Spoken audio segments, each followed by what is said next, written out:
Cadê, gente? Vamos lá.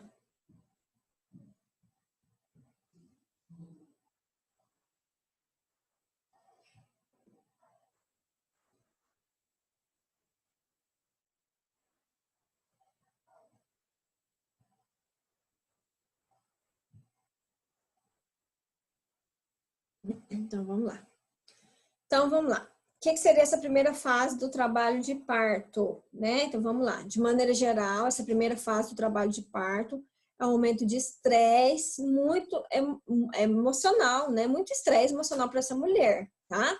Por quê? Não só porque está se aproximando do nascimento do seu filho, mas porque as contrações uterinas vão se caracterizar por uma fase muito dolorosa, tá? Incomoda demais, certo? E as contrações, lembra que elas têm que ser progressivas com a dilatação? Então, quanto mais elas vão ficando frequentes, né? Essa dilatação tem que ser acompanhada. Não adianta só estar tendo as contrações dolorosas se não está dilatando em nada, né? A gente sabe, se não está acontecendo a dilatação, e essa dilatação é aquele período que a gente falou, de 0 a 7 para nulíparas e de até, em média, 1 centímetro a cada hora para as multíparas. Se não está acontecendo, só está acontecendo as contrações sem a dilatação, a gente sabe que essa fase de trabalho de parto está acontecendo alguma coisa errada, tá? Tem que ter alguma intervenção. Então, vamos lá. Então, a gente observa contrações efetivas e dolorosas.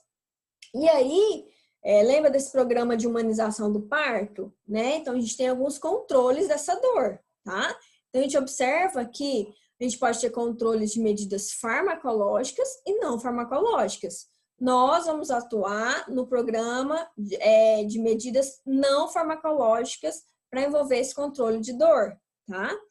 Como que a gente tem essas medidas não farmacológicas? Isso a gente está falando do programa de humanização do parto, aquele programa que a gente citou no início, tá? Então, por exemplo, nós vamos entrar nas medidas não farmacológicas.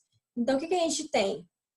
O que se inclui como medida não farmacológica que vai acompanhar a diminuição da dor dessas contrações uterinas? Então, a gente vai observar que existe a massagem, respiração lenta e profunda, né? A termoterapia, imersão em água, banheira, tá? Compressa de água quente, aromaterapia, acupuntura, acupressão, que seria a pressão de pontos de shiatsu com o dedo, e são pontos de acupuntura, tá? O biofeedback, que é um aparelho que a gente usa, musicoterapia, hipnose, reflexologia e o livre posicionamento da parturiente. Todas essas medidas aqui não farmacológicas são para reduzir e minimizar o processo de dor das contrações uterinas, tá? Nós estamos incluídos aqui nesse processo, por isso que a gente já está envolvido nesse programa de humanização do parto. Então, por exemplo, o fisioterapeuta, ele vai trabalhar especificamente, tá? Vai ser o profissional mais capacitado para prevenção das lacerações perineais, dos traumas, tá? Por quê? A gente vai observar que o assoalho pélvico fraco, ele está mais propenso para lacerar, para rasgar, tá? Então, a prevenção desses traumas com a massagem perineal, ela pode ser feita, realizada a partir da 35ª semana de gestação, tá? Então, a partir das 35 semanas, já se inicia um processo de massagem perineal ativa. Qual o objetivo? Remodelamento de colágeno, melhorar a flexibilidade, tá? Para evitar com que esse períneo venha a lacerar, a rasgar, tá? Então, tá vendo que essa massagem perineal é nossa alçada. Nós estamos aptos a fazer ela, tá?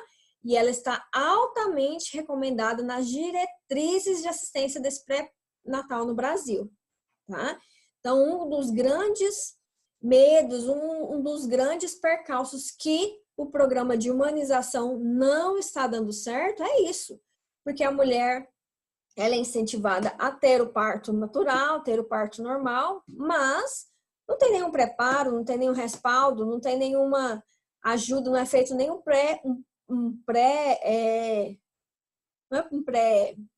não é explicado nada a ela, o corpo dela não é preparado para tal chegada do parto, tá?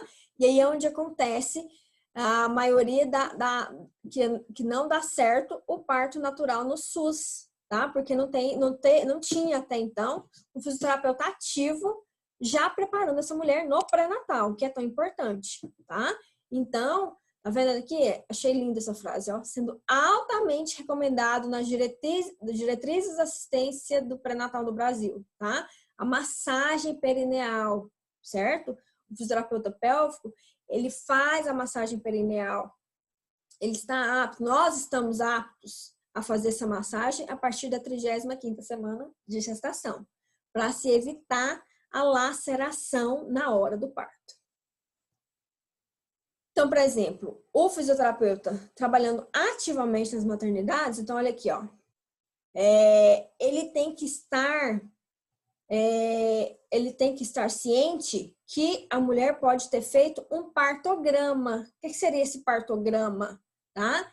É a representação gráfica do trabalho de parto, que geralmente ele é preenchido em aval, né? Conforme as vontades da mulher, ele é preenchido pelo obstetra e pelo enfermeiro obstetra, tá? Então, por exemplo, o que seria esse partograma? A mulher falar que é o mínimo de intervenção cirúrgica possível no parto. Ela quer ter a sala mais escura, ela não quer tanta claridade, ela quer ter um mínimo de medicamento sendo utilizado na hora do seu parto, tá? Ela quer poder escolher a posição do parto que ela vai ter a criança, que ela tem mais facilidade. Então, ela faz esse partograma e o fisioterapeuta, na hora que chega, por exemplo, para ajudar nesse parto, ele tem que estar ciente quais são as necessidades, quais são as vontades dessa mulher para ele participar desse partograma de forma efetiva, tá? Então, é feito, a mulher senta junto com o seu médico, junto com o enfermeiro obstetra, e aí se faz esse partograma. O seu uso, ele se tornou obrigatório pela Organização Mundial de Saúde em 1994, tá? Mas são poucos os médicos que têm a paciência de fazer esse partograma, tá? Mas isso é legal, isso é lei, a mulher tem direito, tá?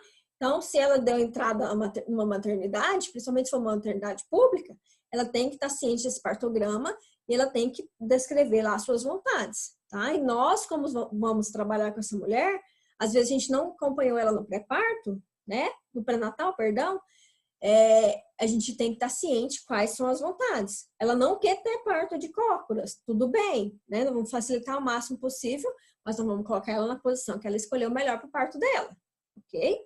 Então, o fisioterapeuta que trabalha na maternidade, ele tem que estar familiarizado com esse preenchimento desse partograma da mulher lá, tá? Em relação à respiração, o que a gente recomenda, né? Durante todo o período de dilatação, ela tem que ser natural. Vocês já ouviram falar que faz aquela respiração cachorrinho, né? Não existe mais aquela respiração cachorrinho. Por quê? A gente observou que aquelas respirações rápidas, superficiais, acontecia a hiperventilação pulmonar e acabava que diminuía a hipoxemia fetal, né? Diminuía a demanda de oxigênio do feto, tá? Então, ó, a respiração tem que ser padrão mais natural possível, tá? Se evitar as respirações rápidas e superficiais, certo? Porque vai interferir nessa fisiologia das trocas gasosas. E aí eu posso gerar uma hipoxemia fetal nessa criança. Segunda fase. Andressa, o que é que você tá rindo? Tô vendo. Segunda fase do trabalho de parto. Vamos lá. Então, ó, o fisioterapeuta vai começar, né? Então, a gente começa lá na 35ª semana fazendo a massagem perineal, certo? Depois, acompanha as contrações, se estão sendo efetivas, tranquiliza a mulher para ela entrar num padrão de respiração mais natural possível E aí vem a segunda fase do trabalho de parto, tá? Essa fase vai se iniciar quando o colo dilata os 10 centímetros e vai terminar só quando o feto vai sair, se o feto se desprende. Ela vai ser dividida em 2 momentos. Então, por exemplo, eu tenho a fase inicial ou passiva, que eu tenho a dilatação total desse colo, sem sensação de puxo involuntário, tá? Por exemplo, a parturiente com analgesia e cabeça do feto ainda relativamente alta na pelve. Então, por exemplo, a fase inicial, o feto, a dilatação ocorreu, mas o feto ainda está alto, né? Então, ele ainda não está colocado, coroado, a cabeça ainda não coroou, certo? E aí, o que eu tenho? Eu tenho essa fase inicial, onde esse colo dilatou, mas o feto ainda está alto na barriga da mãe. E aí, depois eu vou ter essa fase ativa, que eu vou ter a dilatação total do colo uterino, com a cabeça do feto visível, ou com a sensação de puxo. É como se fosse a sensação que o bebê tá pesando, tá saindo ali do canal, tá? Então, a fase ativa realmente tem que haver a dilatação total e eu consigo visualizar a cabeça do feto. Considerando que esse período, considerando que em geral o período expulsivo é um momento de muitas expectativas, né? E frequentemente a mulher já está cansada, porque ela passou horas e horas lidando com as dores e as contrações. Então, o que acontece? A equipe de assistência desse parto, incluindo o fisioterapeuta, ele deve se esforçar para criar o quê? Um ambiente acolhedor, tranquilo, silencioso, para se preservar o quê? Total privacidade da mulher, né? É um período muito estressante, né? Um período de estresse, cansaço mental, cansaço físico, tá? E depois que ela já está quase no período expulsivo, a gente pode sim criar um ambiente que favoreça a tranquilidade desse momento que é tão estressante, né? Nós somos profissionais que vão estar trabalhando efetivamente nessa hora desse parto. Então, ó, certamente isso vai influenciar positivamente nessa participação da mulher, tá? Na percepção do seu corpo e na sua satisfação em relação ao parto. Se ela observar um ambiente muito estressante, que ela não está conseguindo e que não vai conseguir, tá? Ela vai parar, ela não vai conseguir. E aí não vai evoluir da fase passiva para a fase ativa de expulsão, tá? E aí a gente tem que trabalhar ativamente, conseguir total segurança, conseguir total confiança dessa mulher para satisfação desse parto. Como que a fisioterapia pode trabalhar? Tá vendo? Então, a gente lembra dos recursos não farmacológicos que a gente citou? Tá? Então, a gente tem aqui, ó, massagem lombar, tá? Para me evitar sentir tanta dor de contração. Lembra, as contrações uterinas, elas irradiam para cá, para lombar, tá? Então, quando eu faço essa massagem aqui, eu estou relaxando e eu estou diminuindo a contração uterina. Estou fazendo com que amenize a frequência dessas contrações de miométrio, tá? Tem casos que a gente pode utilizar o calor superficial. Lembra? Fisioterapia em gestante, fisioterapia na hora do parto. Jamais posso utilizar calor profundo. O que seriam minhas considerações de calor profundo? Micro-ondas, ultrassom, ondas curtas. Eu não posso utilizar com gestante, tá? Mas o infravermelho, ele é um calor superficial, tá? Sendo um calor superficial, eu posso sim colocar nessa parte aqui da lombar, amenizando as dores da contração, tá? Colocou-se também aqui um tênis portátil e fez uma terapia aqui combinada, certo?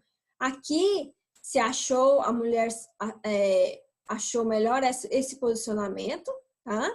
Lembrando que o decúbito direito tem que sempre ficar para cima, se tratando de gestante, por causa da minha compressão da minha veia cava, tá? Que vai irrigar meu útero, certo?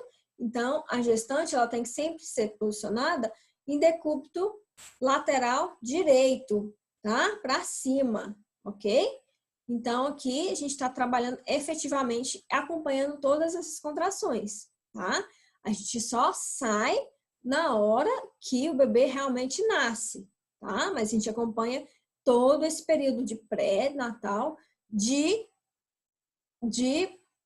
da expulsão do feto especificamente e no puerpério, tá? Vamos acompanhar também o aleitamento materno, tá? Então, a gente pode ser o profissional que acompanha de forma direta esse aleitamento, incentivando, colocando o bebê para mamar na primeira mamada, tá? Lembrando do colostro, tá? A gente pode ser nós também, a gente atua nessa fase também, se não tiver, se tiver corrido tudo bem, se a mulher já quiser colocar a criança para mamar, se ela tiver essa suficiência, se ela tiver essa condição, nós já acompanhamos e já orientamos esse posicionamento, tá? Lembrando que o bom posicionamento da mamada é o modo assertivo e preventivo para se evitar as fissuras, tá? Então, quando o bebê não abocanha totalmente a auréola, tá? Ele abocanha mais o bico ou abocanha a auréola de forma errada, vai acontecer fissuras. Somos nós que temos que corrigir esse abocanhamento, tá? Ver se o bebê está sugando, ver se tem o reflexo da sucção, tá? Então, a fisioterapia no parto efetivo, ela vai até o aleitamento materno, tá? E depois a gente faz o trabalho no puerpério, lembrando, tá? Mas agora, pro parto, a gente só termina quando coloca o bebê para mamar, ok?